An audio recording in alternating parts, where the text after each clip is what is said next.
for all the lectures so far. Today we have with us Mr. Vijay K. Nambiar, a retired Indian diplomat and a UN ambassador. Vijay K. Nambiar was a distinguished diplomat who served at the United Nations for more than a decade in various senior level positions, including being the special advisor to Mr. Kofi Annan and Mr. Ban Ki-moon. Serving in bilateral and multilateral appointments in Beijing, Belgrade, and New York during the 1970s and 1980s, he was also involved in the delegation level in numerous UN and non-aligned summit and ministerial conferences since 1979. He served as the ambassador of India to Pakistan, China, Malaysia, Afghanistan, Algeria, and Yugoslavia. Thank you for joining with us, sir. It's a pleasure to have you here. Thank you. Thank you. So, sir, I would be asking you some questions that our viewers have sent for you. So, Okay, let me start, if I may, by just introducing myself as you have already. I think I was not ambassador in Yugoslavia. I served as a counselor in Yugoslavia, but the rest, that is Algeria, Afghanistan, Malaysia, China, and Pakistan, as well as in the United Nations in New York, I served as ambassador and plenipotentiary, yes. Okay, sir, sorry. Okay, no, that's all right. That's all right. Okay. Yeah. Okay. So, sir, go ahead. Okay. So, sir, there are some students who wanted to know, like, how was your experience working as a chief of staff under Ban Ki-moon, General Ban Ki-moon? Okay. Let me say that I have had an experience of almost 39 years, a little less than 39 years with the government of India and about 11 years in the United Nations. I was actually, I retired as ambassador in the United Nations in 2004 when Kofi Annan was still the Secretary General. And then I came back and I was a very short, after almost 37 years in the Indian Foreign Service. I joined in 1967 and studied Chinese in Hong Kong and then served in China during the 1970s, early 1970s. Of course, after I retired, I was for a short while even Deputy National Security Advisor in Delhi. And then almost after more than a year, I was called in fact, Kofi Annan asked for my services from the government of India. And Mr. Manmohan Singh was then the Prime Minister, and he agreed. And eventually, I went in April of 2006 to New York as Under-Secretary General and Special Advisor to Kofi Annan. I served subsequently as Chef de Cabinet and Special Advisor to his successor, Ban Ki-moon also. Now to come to and then of course, right up to 2016. Now, I might, in answer to your first question, I might mention that I had expected to go to the UN only for a year or so, but then after Kofi, and this was during special circumstances when Kofi Annan was the Secretary General, it was a little difficult in the sense that Kofi was under some difficulty and pressure. Many of his top advisors had left after the problems he had with the United States because he called the US attack on Iraq as illegal from the United Nations point of view. And yet there was a fair degree of difficulty in the last year of his tenureship. And at that time, many of the senior non-aligned, that is third world people, had left the 38th floor in the UN Secretary General's office. And at that time, he asked me, and I felt that it was important for me, given my personal friendship with him, to accept. And of course, the government of India allowed me to go. Now, with Ban Ki-moon, when Ban Ki-moon became the Secretary General, I had a long relationship with him, a personal relationship, which actually started in the early 70s when he was a junior diplomat of the Korean mission, the South Korean mission in Delhi. So, in fact, I knew him in the 70s. And as he used to say when he was Secretary General, I was his boss in the 70s, and he became my boss when he became Secretary General. So in some ways, he asked me, since we knew each other, we had worked with each other. He was in as a Korean diplomat, and then subsequently we worked together in the United Nations also for several years. And so I knew him very well. And when he became the Secretary General, he asked whether I could join him as Chief of Staff. And I said I will be honored, and I decided then to carry on. And then from 1 year, it became 11 years in the UN. Now, the work of the CDC, that is the chef de cabinet, is a very difficult job. It's more like a principal secretary, say, to a prime minister, or a secretary to the chief minister, it's a staff job. It is not a line job. But at the same time, there is a very, very large amount of personal equation, and very often you have to work on behalf of the Secretary General. You have to keep the Secretary General continuously informed of everything that is happening. You have to project. You have to you're responsible for kind of media projection that takes place. You have to prepare the ground for many of the crucial negotiations that he undertakes by pre-negotiating some things, particularly when they are urgent things. And then you have to, in a sense, do the work of what you call influencing, advising, and warning the Secretary General as well as the major line departments on what is happening. So in that sense, it's a very crucial job. And I was happy to do that because it brought me in touch with a host of problems, not only administrative problems, staffing problems, problems with the employment, with the the staff as a whole, but also levels of policy, working with the P5 very closely with the Permanent Five, the main members of the Security Council, as well as working with member states. Because very often when people had problems with the United Nations and had to address the Secretary General, they used to find it better to first approach the chef de cabinet, find out how things are, how to prepare the grounds, and then you actually prepare the Secretary General for what kinds of questioning is and how the UN can help as the Secretariat. So that was a critical job. And I think it was for me a great, and my predecessor was in fact the chef de cabinet for many years of Kofi Annan, was a Pakistani, and before him was an Indian. So in a sense, they were the first, one of the first chefs de cabinet was in fact an Indian, C.V. Narasimhan. And it is in some ways, it is interesting that it was the Pakistani chef de cabinet of Kofi who advised Ban Ki-moon to in a sense nominate me as the Secretary General. It shows the difference in multilateral work. Iqbal Riza was the person. And in some ways, it's very interesting. So, sorry, can you hear me? Can you hear me? Yes, sir, we can hear you. I can't get this thing back. I just have to get it back. I can't. Anyway. No, yes, we can still hear you. Okay, let me see if I can. Yeah, no, this is not. This is something else, huh? Oh, where is this now? I can't get the meeting. Anyway, yes, sir, how do I get back to your? Anyway, so that was the case, and as it happened, how do I get back my? 1 minute. I think I can't get my. How do I get back this thing now? Sir, is there a Chrome?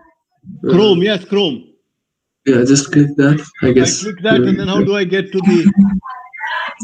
just check on tab, which tab says Meet. There's no tab here, there's no extra tab in there on the Chrome. Let me just see, huh? Yes, sure, sir. Oh, sorry, I'll just... shall I click again on the same webinar? Okay, we are sorry for this interruption. He will join back in a minute, I guess.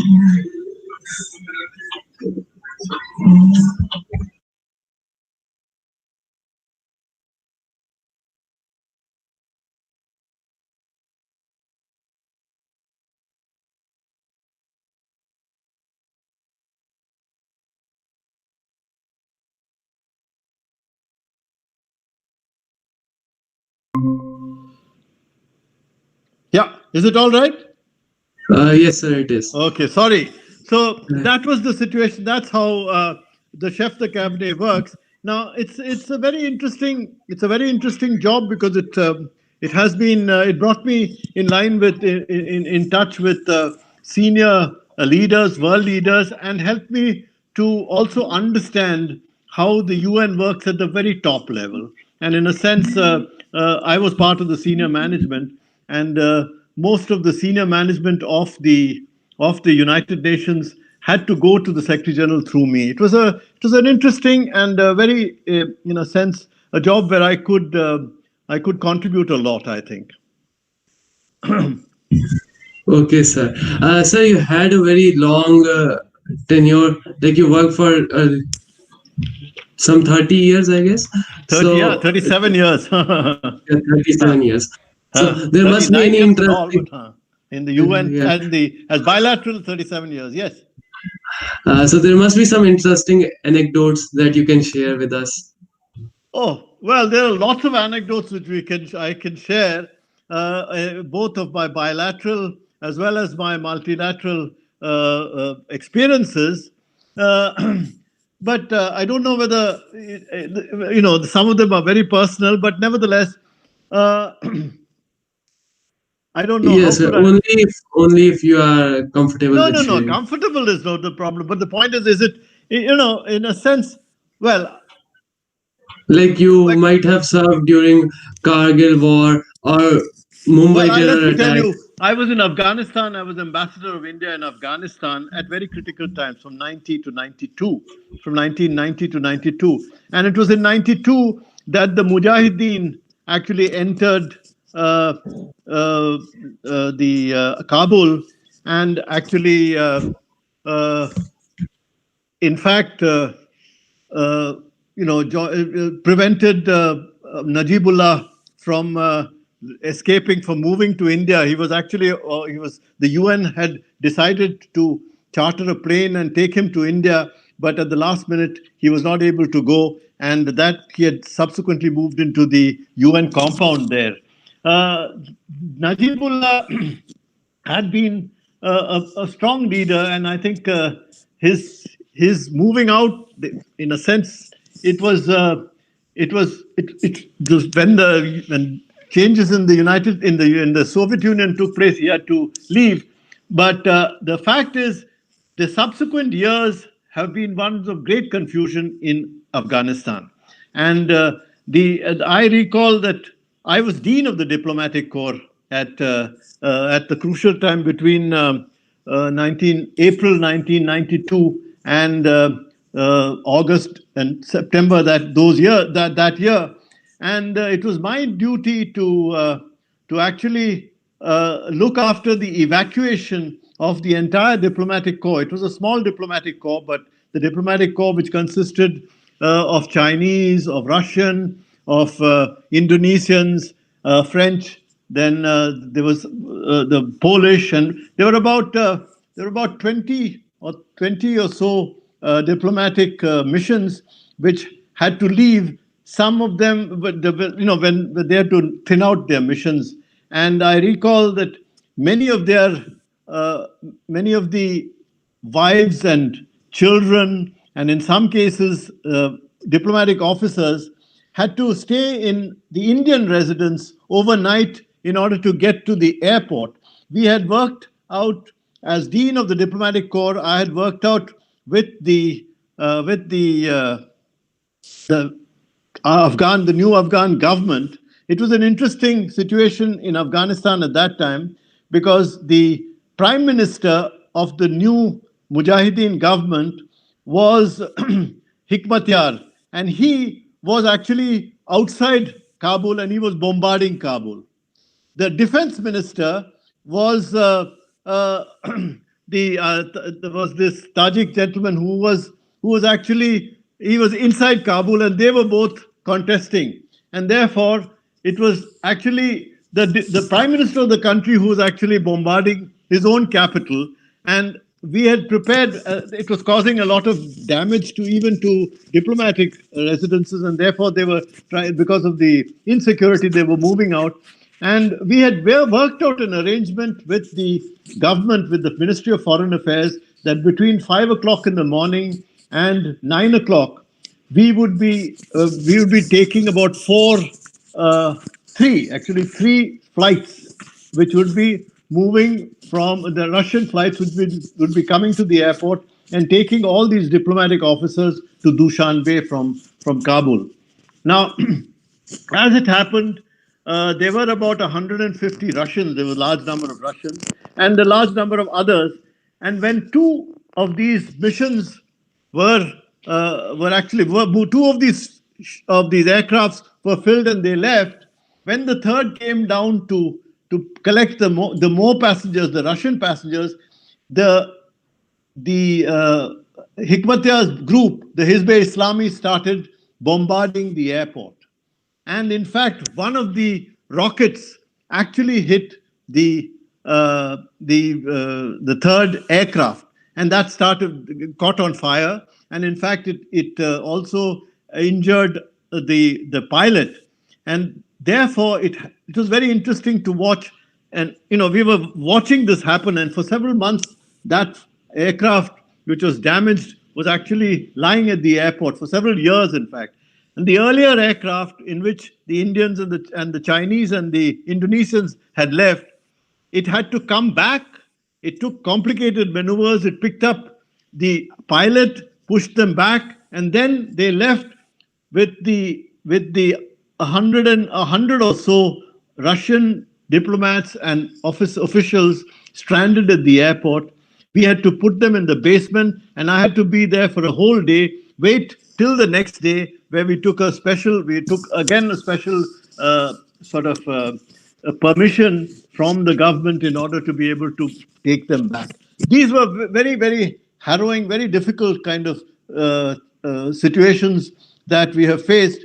Now, there are other situations as UN, for example. When I was Secretary General's chef de cabinet, I recall a rather funny situation that takes place. Our trouble is when big leaders start moving around, they have so many meetings that very simple questions like how to go to the bathroom are not actually, they're not catered for by the protocol. The meetings are all lined up one after the other. And I recall that the situation when I had to go to the airport to accompany, to receive the Pope Benedict. He came to New York, and I went to the airport. We took him. We received him at the special area, and then we got him into a helicopter from Kennedy Airport. We moved him to the Manhattan Island, and he came there. We accompanied him. We got him there, and then he came by a special, naturally a carcade. Big carcade with about, lots of security, etc., all the way to the UN building. And as he came down, I was accompanying him upstairs, and he was sort of very uncomfortable.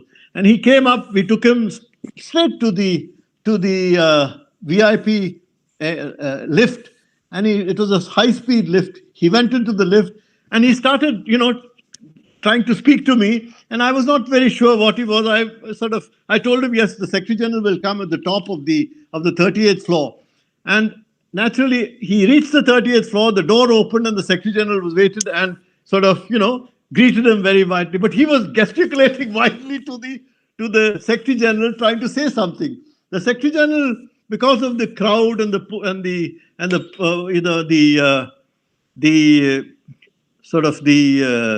press, etc., he, just didn't listen very carefully. And then this man then finally came to me. He turned around to me and said, "I have to go to the toilet." So he went straight. And instead of going to the meeting room, just before the meeting room, there was a turn to the left. And I told him, move this side. And he quickly moved to the left and went in. And everybody was surprised, where's the Pope gone? Now, this happens, and eventually, of course, he came back, and then everybody knew what this thing was. Now, these are things that happen when, even at top level, when you don't make make allowance for certain, in your meetings, for certain natural requirements. And I think these are things which you need to fashion out. And this is, for example, I think the protocol should be dealing with this. But in this particular case, the Pope's protocol had not catered for this, and we had to take some emergency action. Now, these are things that happen. Now, I think on a more serious note, there have been several instances where we have, for example, when I accompanied the Secretary General Ban Ki-moon in 2006 to Baghdad. This was the time when Baghdad was under attack, and he went. There was this lot of insecurity there, and while he was giving a press conference, there was a bombardment very close to the UN compound itself. And in fact, you would have seen even in the television which was covered in the world, there was, while he was talking, the Secretary General was talking, there was suddenly a noise, and the Secretary General himself had to duck, as it were, almost. And then many people had criticized the Secretary General for reacting so naturally to it. I think these are things which have happened and which we need to cater. The security has to be very careful in these kind of situations. I don't know if there's anything more. There are several other things which I can't talk about, but I think it's, Yes, sir. Sir, there are some students who also want to know that there is a rising tensions every day, crossfire across borders between India and China. How do you think, as an ambassador yourself to China, that relationship will evolve over the years? I think the relationship, the question of India-China has a long history, and as you know, the experience of the 1962 war has left a very bitter taste in India, partly because it was actually based, the earlier relationship was based on a trust in the Indi-Chini Bhai kind of relationship, which actually, even despite the differences, there was a sense that the two countries would be able to sort out their differences without actually resulting in actual conflict.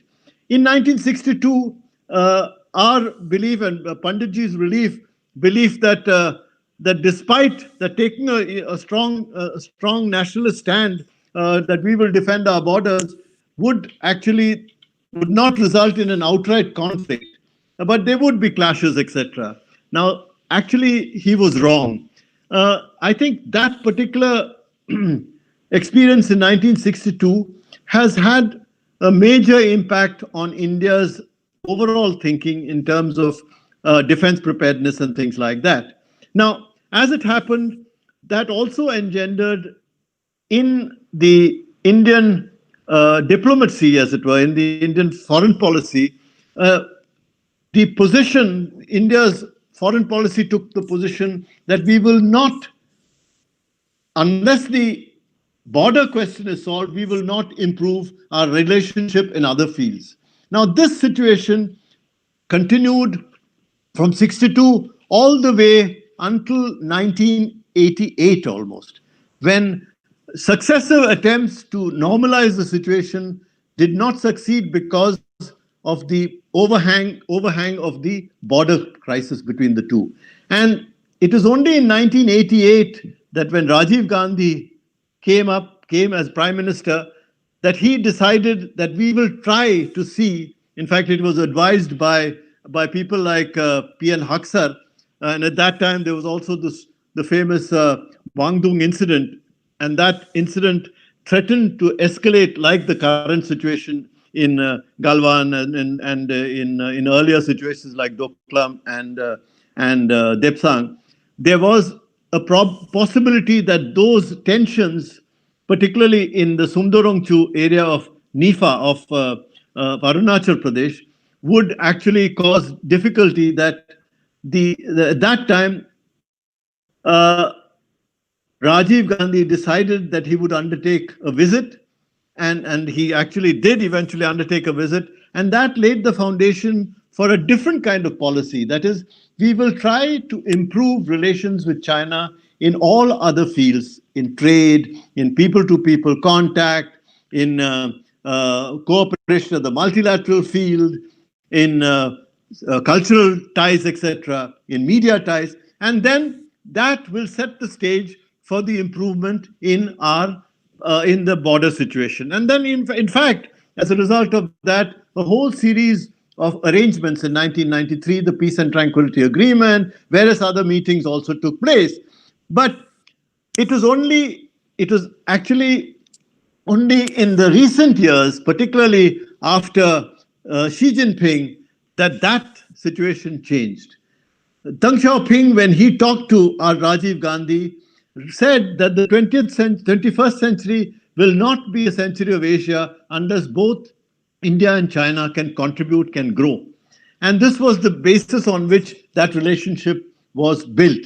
Now, unfortunately, after Doklam, despite the fact that both President Xi Jinping and Prime Minister Modi had met on two major occasions, once in Wuhan and subsequently in Mamallapuram, the actual situation, the trust that we thought was being built between would grow between the leadership, the top leadership in China and India, actually did not.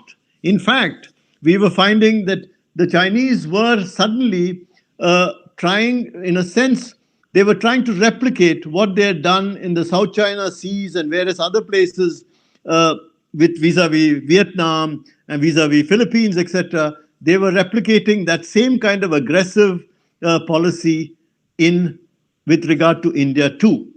It is a different fact. It is a different story that as far as our own boundary vigilance on the boundary is concerned, after the initial attacks, in particularly the June 16th event in Galwan, where we lost a lot of people, I think the Indian army did not let down their vigilance and, in a sense, took the upper hand in preempting, as it were, the Chinese on many of the major points of confrontation.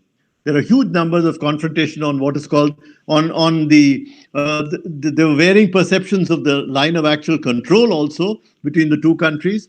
And it is this kind of thing that actually resulted in a kind of a collapse of the trust between our two countries. Now, as ambassadors, in each country, we are aware of the differences, but the idea is to try and see how far you can build trust between the two countries, build a minimum amount of confidence between the two countries in being able to talk our differences through. Now, this talking of our differences through even today continues. As you know, there is the expert level coordination group between the Foreign Office of India and China, the ambassador in Beijing, as well as the ambassador here Chinese ambassador, does have contact with the Foreign Office, and he does talk to both with the counterparts in the Foreign Office as well as at a public level to the media. But that actually is not likely to serve any major purpose as long as the possibility of trust between two countries is not there. Now, I, as ambassador, was ambassador in China from 96 to 2000. This was a very critical time because when I joined in 1996, the first ever presidential visit between China, the visit of a president of China, Jiang Zemin at that time, took place. So it was a very high level and a very good sort of relationship. But within 2 years, India did the underground nuclear test in 98. And at that time, we also, in a letter, in a confidential letter, which Prime Minister Vajpayee had written to the United States, to President Clinton, he hinted that one of the reasons for the nuclear test was our relationship with China. And that letter was eventually leaked to the New York Times, and it became news, and that created a huge problem with China. And then because at that time China felt that, how is it that you called, George Fernandez, the foreign minister, the defense minister at that time, had also said that the biggest threat we face is China. And at that time, the Chinese took offense and said that, how can you call China a threat to India? Because we are developing our relations, etc. Today, you can see that that was the right kind of assessment that was made. At that time, we had to go through an elaborate process of bringing back, as it were, the relationship to an even keel by going through processes, by going through confidence building processes. In Defense, the minister Jaswant Singh, who was then actually deputy planning minister, he was deputy chairman of the planning commission. He was not even minister at that time. Then he became foreign minister, and then he made a visit in '99, just before Kargil. He went to Beijing, and then slowly the relationship was brought back. But you see, it has gone back. So the foreign office personnel can go only up to a point in building up a relationship. As long as there is trust between peoples, there will have to be a certain amount. There has to be a certain amount of trust. If there is no trust, that cannot work. Yes, sir. Thanks. That was very informative. So there are students who want to know, like, there is a rise of nationalist politics all around the globe. Yes. How do you think, will that increase the influence of UN or decrease it in the future? I think that there is a rise. There is what is called, the UN Secretary General recently called the Great Fracture. Particularly between the US and China, there is a major breakdown in their relationship.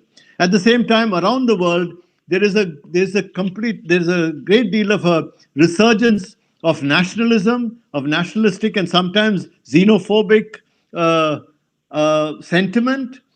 People are building protectionist barriers, and the idea of globalization and interdependence, which was built up so much in the end of the last century and the early part of the century, that is the first decade of this century, is now being seriously questioned.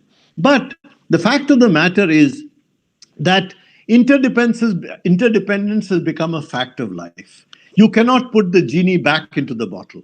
There is no way in which now we can decide that, supply chains can just be wound up and each one will build up his autarkic economies. This will not just work. The very nature of our society, the communications systems, has changed, and therefore it is important. We will have to find a way in which we can negotiate this particular sense of interdependence between nations in a manner that does not take us back to excessive dependence, does actually evolve in a manner where we do not lose control.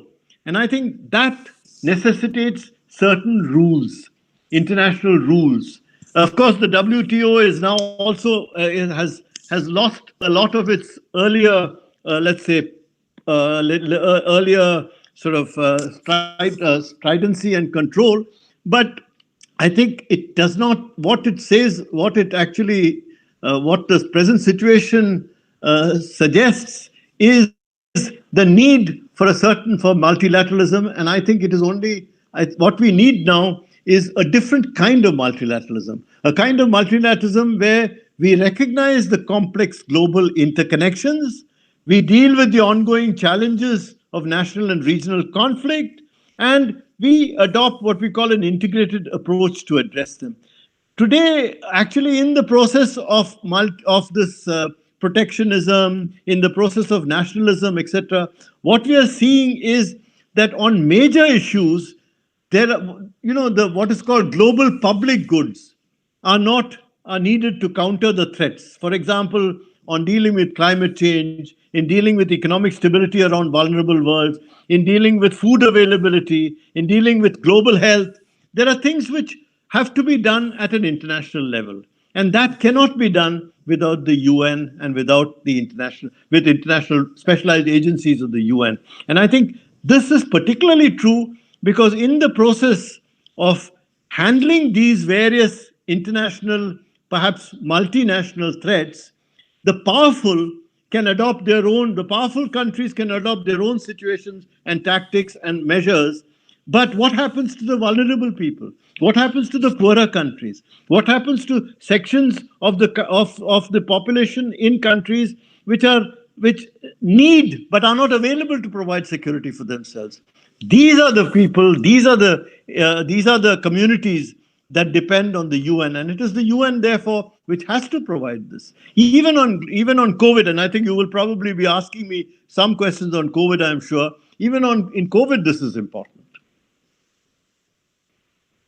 Yes, sir. Okay. So also the students want to know this.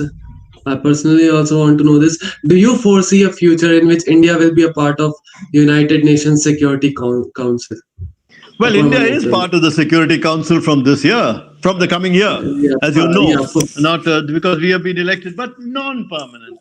Now, yeah. I So know that you see, this is again, it's an important issue. Now, as you know, the UN has actually survived for the 75 years that it has because it has continuously reinvented itself. Its predecessor, the League of Nations, uh, actually became moribund in less than 15 years, even though it lasted all the way till 46. But it was virtually moribund. It was virtually ineffective before the Second World War. So, in that sense, the the UN did not follow in the footsteps of the League for various reasons. One, it had actually recognized the reality of powerful states and less powerful states, and therefore it had actually the victors of the Second World War constituted what was called the P5, which was P4 plus France eventually. Now, at the same time, the UN reinvented itself by expanding itself from initial 52 members to 193 members. So, in that sense, the UN has actually grown. It has also grown in terms of being able to look beyond just the Cold War and the political security issues onto development issues, human rights, and to issues of independence. For example, decolonization was the biggest achievement of the United Nations. Now, these things have helped it to grow. Now, today, and yet at the same time, as I said to you, the institution of the permanent member of the Security Council was a basic structure of the United Nations from 1945 all the way to now. Now, that has stood the test of time for the major portion of the 20th century. Now, I think today the basic character of international politics has changed. So I think it is to be recognized that that basic structure of the United Nations Charter has to be changed. And I think, unfortunately, there are technicalities such as the Charter itself, because the amendment process of the Charter makes it very clear that one, unless the permanent members themselves agree to a charter review, a charter amendment, there will be no charter amendment. Secondly, unless two-thirds of the membership of the General Assembly agree to it, there will be no charter amendment. Now, this poses very great difficulty because for the proposal of, let's say, expanding the UN Security permanent membership from 5 to, say, 9, which is being made by what is called the G4, Japan, Germany, India, and Brazil, have suggested that it is important that some of the other parts of the world, that is Latin America, Asia, and even Europe, be represented realistically in terms of which are the major states that are important. Now, each of them have countries who oppose for other reasons, for maybe smaller for their own for reasons. Germany, for example, Italy is opposed to Germany becoming a permanent member. Pakistan is opposed to India being. Then there are other countries like Egypt who say that why should South Africa become a permanent member, but why not Egypt? Then there are Argentina and Mexico say why should Brazil become the. So there are a whole lot of also wannabe members who also would like to become permanent members, and this has actually caused what we call the the Uniting for Consensus group in the General Assembly itself. Added to that is the fact that there are countries like China who would not want to see Japan and India become permanent members because that would in fact, in a sense, detract from the importance and the prestige of China as a permanent member. You must realize that there was a time in the early 50s when the other permanent members, especially the United States, had actually asked a country like India whether they should become a permanent member in preference to what was then China in the United Nations, because it was not the People's Republic of China which was represented in the 50s and 60s in the United Nations. It was Taiwan. It was what is called the Republic of China. And at that time, it was Nehru who said that on matter of principle, it is important that China is far too important a country to be denied a membership. But of course, he said we will fight for our membership when required later. Unfortunately, today China is not is not recognizing that reality. And unless, I think eventually, if the United Nations in the present situation where there is a basic change in the structure of world politics, if the United Nations does not recognize this reality and make some provision for a country like India to be a permanent member, I think it is the credibility of the United Nations that will suffer. And eventually, it is likely that it will eventually go the way of other organizations like the League of Nations. And I think the sooner the international community recognizes this, and I think for the present, for some time, I don't see this happening for another few years, but I'm certain that once I think there will have to be a process, and my own sense is that this will happen sooner than later, but not before the next 5 years. I think it will probably happen in the next decade or a little after a decade. Okay, sir. So we have to wait for a decade or more. Yeah, well, okay. It's a question. Look, let me say that this is not something which India should be worried about, quite frankly. You don't have to wait. In a sense, we are already behaving like a great power and like a people. I think a big power behaves like a big power. It doesn't need a certificate. If India needs a certificate from the other P5 to be declared, oh, you are a big power, then I don't think it's worth it, because we should be able to stand up to every one of the big powers, and that's the only way we can prove to the world that we are a great power. If we need certificates from the rest of the world and we behave, unless you keep saying, oh, you're a big power, you're not that is demeaning. I don't think it's important for us to place importance on these kind of certificates. But of course, we have to keep saying that unless the United Nations recognizes officially the importance of India, its own credibility will be at stake, and we will do what we have to do as a great power. There is no need for us to be inhibited. Okay, sir. So there are also some media articles that have reported Sri Lanka's utter lack of political will to investigate and prosecute atrocity crime in accordance with international commitments, especially after White Flag incident.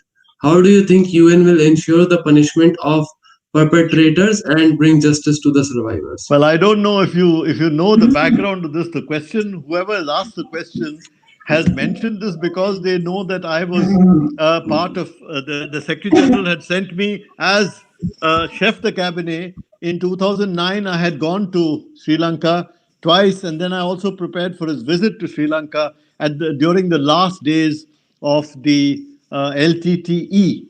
This was actually this is in connection with that particular those particular series of events.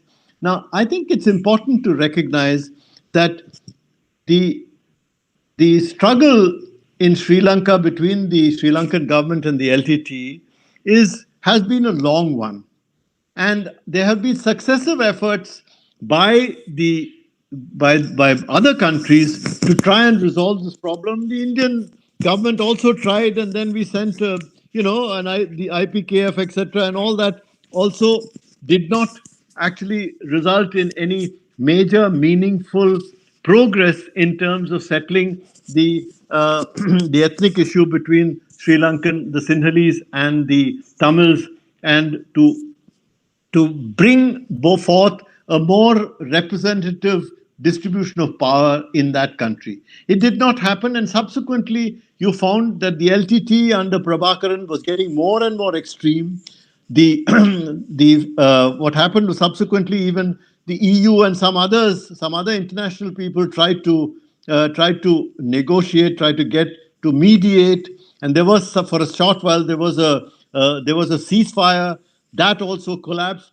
And it was only during when Rajapaksa became prime minister in the early in 2004 that the things came to a head, and eventually the Tamils themselves, the LTT, actually decided to breach the ceasefire and fight what they call the Fourth War of Elam. And it was at that time that the final stages of the conflict between the LTT and the Sri Lankan government took place. Now, it is important to remember that most of the major powers were in a mood not to interfere. India, in fact, on two occasions when I visited, I met with the Indian National Security Advisor and the Foreign Secretary there. Now, they were also there at the same place, and while it is true that the international community was calling for a truce, a ceasefire, the Sri Lankan government was not willing to extend the ceasefire because they felt that if this truce was carried forward, once again, Prabhakaran would somehow find a way to extricate himself from the Vani pocket, as it was there, where he was trapped, and then the LTT would sort of flee to begin the war again, and therefore, I think the Sri Lankans army had realized that they had caught the LTT in a trap, and that they could tighten the grip on them, and this is what they did eventually. And at that time, there were many. In fact, I was myself requested by a Guardian correspondent. I think it was Marie. I think I don't know her full name. There was anyway. There was this lady who rang up through the British, through a P5 member, the UK, the deputy PR rang me up and said that this lady is going to speak to me, and they said that that at least 2 or 3 of the senior LTT people were prepared to surrender, and they would like to surrender to the United Nations. I suggested this I received this, and I said, I will certainly ask the president. At that time, President Rajapaksa was in power, and I met him, I had a breakfast with him, and I actually told him that this is the request. He said that it is free for them to surrender to the Sri Lankan army. It is not possible for us to allow the UN to go there. I subsequently actually even spoke spoke to the US ambassador there, Robert Blake, And in fact, the two of us also suggested that we could go with an ICRC, that is the International Committee of the Red Cross, uh, in one of their boats to the Wani area and receive the surrender. That also was not accepted. Eventually, what happened was that the two persons, I think it was what Deepan and the other one more. They raised the white flag and they came in, but they were shot from behind. Now, the LTT say that they were shot by the Sri Lankan army. The Sri Lankan army say that they were shot by Prabhakaran's own people. It is difficult to know what the truth is, but the fact is that this was unfortunately a situation where the United Nations tried its level best but was not able to handle the situation because of the fact that the Sri Lankan army was determined to finish the LTT finally and definitively, which they did in a matter of a few days in May of 2009. And that the interesting thing was neither the Security Council did not hold a formal meeting on these issues. If the major powers were so interested in solving this problem, they could have had a resolution and through a resolution warned the Sri Lankan government, but that did not get done. And I think this is really, as much a failure of the major powers to be able to. I think what they did eventually was tacitly agree that the end of the LTT was perhaps a good thing. But I must say that the resulting harm to civilian populations, the resulting the resulting war crimes that took place were amazing, and I think they're nothing short of horrible in the sense in terms of the impact it had in terms of the population of northern Sri Lanka moving into the camps and things like that. Almost the UN suggested that almost 350,000 people. Of course, initially they suggested about 180,000, but eventually it appears that almost 300 to 350,000 people had to be evacuated and were displaced as a result of this. And there were enormous amounts of crimes, war crimes, I think, which could be classified as war crimes, which were committed, which have to be taken note of, and which were taken note of by the UN Commission as it was set up later. Okay, sir. And as you said earlier, there would be a question on COVID as well. So we have a question with us. The future we want, the UN we need. Reaffirming our collective commitment to multilateralism is the theme of UN's 75th anniversary. What do you think is the immediate responsibility of that the UN has amid this unforeseen pandemic? Well, I think, there's a lot that has been done. The UN, I don't know where, I don't have the exact details, but I think, the future, as you know, I agree with you that the theme of the 75th session has been the future we want and the UN we need. And unless we address this problem seriously, this, I think, will be another opportunity that will be lost for actually reviving and reinvigorating the multilateralism that we need in the world today. That has not so far happened, and I have a feeling that there will be a lot of statements and resolutions made, but this will only be effected if the restructuring of the Security Council was genuinely attempted. But at the same time, as I said to you, this does not mean that the nations of the world can afford to give up multilateralism itself. And I think the UN's role in the pandemic has been underlined, and I think just a few days ago, the Deputy Secretary General of the United Nations did mention this. It is important that at this stage, despite all the problems, despite all the controversies that may have been generated by the WHO, the fact that some of the actions and perhaps even the inaction that of the WHO at certain critical areas that can be criticized.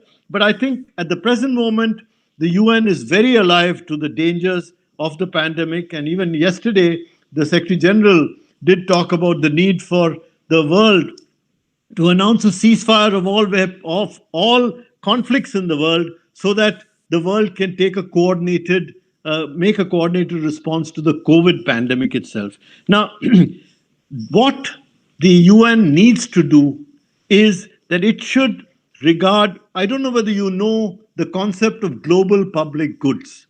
You know, COVID vaccine should be recognized as a global public good, and it should be given to there should be an accessibility towards to this, to either to treatment, whether it's when a vaccine comes, whether it is the therapeutics before it, and whether it is the kind of testing facilities that are needed even before the vaccine is found. All these, it is important that all countries, all societies, all communities, even the most vulnerable communities, should have access to it.